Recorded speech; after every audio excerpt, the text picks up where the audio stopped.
Sumainyo ang Panginoon. Happy Fiesta po sa inyong lahat. Parang hindi kayo happy. Happy Fiesta po sa inyong lahat. So bahagi ho, no?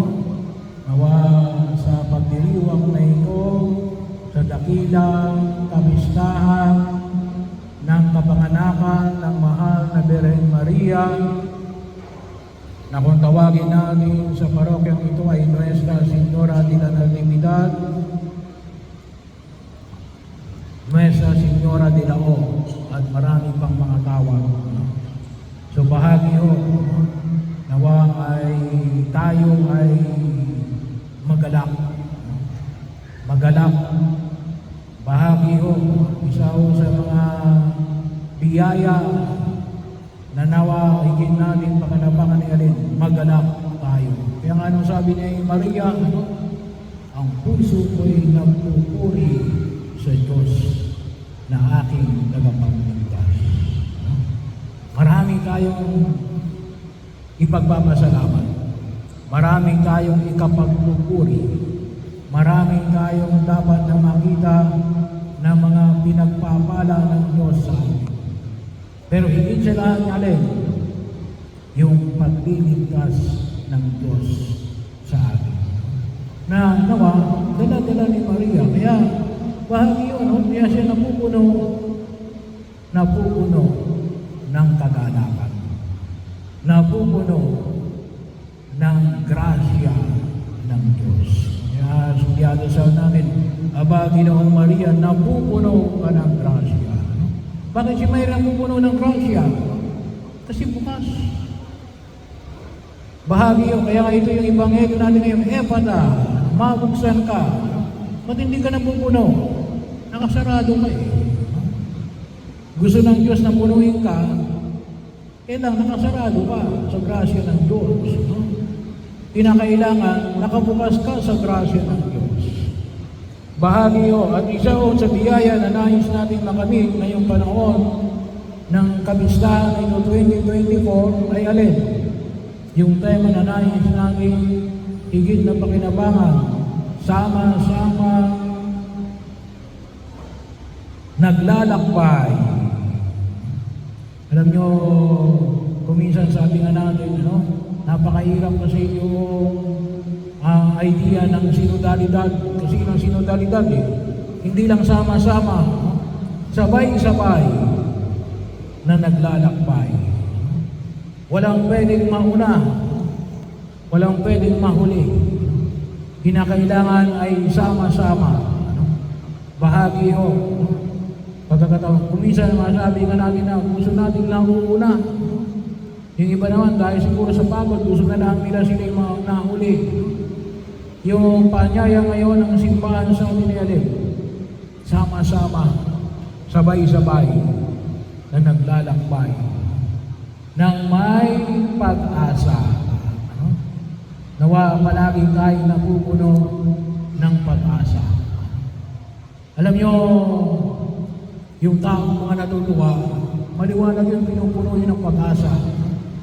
Yung mga tao kalimitan na reklamador, bahagi yun. Yun ang mga tao hindi nagagalak. Kaya kung minsan hindi sila nagagalak, bakit? Reklamo sila ng reklamo. Meron ka na bang nakita nagreklamo, nakangiti? Wala. Bahagi yun. Kaya bakit? Well, hindi ko sinasabi na hindi dapat natin i-improve ang ating sarili. Pero we need to see the good side. Huwag natin yung mga stressful na mga bagay sa daigdig na ito. Huwag yun ang tingnan natin. Ano yung tingnan natin? Yung mga biyayang ipinagkakaloob ng Diyos sa atin. At isang pamamaraan na makita natin na yung maging bukas tayo sa biyaya ng sama-samang paglalakbay ng may pag-asa ay alin? Sa ating paglilingkod, kababaan ng loob. Kababaan ng loob. Nakailangan natin ng kababaan ng kalooban. Ang sabi nga natin, kapag sinabi natin ang kababaan ng kalooban, kalimitan yung mga bertul, kinakailangan din niyang sama-sama no? Kapag nakita natin kumisan yung isang pamilya, kapag mayabang yung tatay, mayabang yung nanay, most probably, yung mga anak mayayabang din. Kasi nakakahawa din yun. Ganon din. Yung kababaan ng kalooban, kapag ang nanay ay mababa ang loob, ang tatay ay mababa ang loob,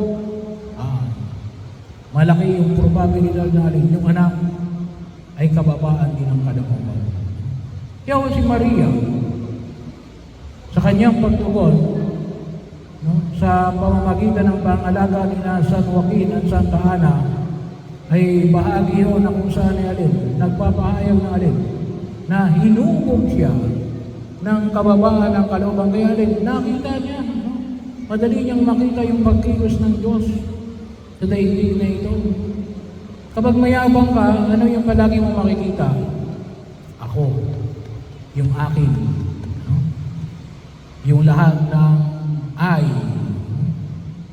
I do this, ginawa ko ito, akin ito, ako ang magaling. Pagkakataon. Kaya, kalimitan ng mga tao mayayabang hindi nila nakikita yung pagkilos ng Diyos. Kaya nawa, idulog natin sa harapan ng buong may kapal na tulungan tayo at tubuin tayo ng sama-sama. Hindi pa pwedeng ikaw lang ang mababa ang loob. Kinakailangan tayong lahat ay mababa ang loob. Kaya kinakailangan natin yung patuloy na pagninilay at pagkasakatuparan upang higit natin pakinabangan yung biyaya na katulad na ipinakita ng mahal na Maria sa kanyang kababaan ng kaloob. Kaya ano sabi niya? Madali niyang sabihin ng mangyari nawa sa akin ang iyong tinuran. Kung mayabang si Maria, anong sasabihin niya? Hindi, yung gusto ko mangyari. No? Hindi yung kagustuhan mo. Yung kalimitan no? Hindi yung kagustuhan mo ang mangyayari. Ang gusto ko yung aking kalooban. Hindi ganun si Maria. Ano sabi ni Maria? Mangyari nawa sa akin ang tinuran mo, Panginoon. At magagawa lamang yon ng isang tao may kababaan ng kalooban. At ito yung dilog natin sa harapan ng buong may kapal. At sama-sama natin ipanalangin. Ay maliwanag ko. Kaya sabi ko sa inyo, sa oras na magkaroon tayo ng kababaan ng kalooban, makikita natin alin, kailangan pala natin ng Diyos. Kaya si Maria, pinupuno ng grasya ng Diyos. Anong sabi nga natin? Aba, Ginoong Maria, napupuno ka ng grasya. Bakit? Bukas siya. Bukas siya sa kalooban ng Diyos. Bukas siya na puno ng kababaan ng kalooban. Kaya ano yung pagkilos niya? Yung kanyang pagtrabaho niya bilang ina ni Jesucristo at bilang tagasunod ng ating Panginoong Jesucristo.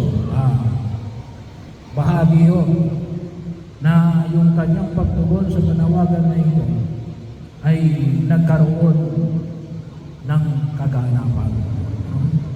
At ito rin ang idalangin natin kasama ni Maria. Tayo ay mga mananampalatayang sama-sama at sabay-sabay na naglalakbay nang may pag-asa sa paglilingkod na puno ng kababaan ng kalooban.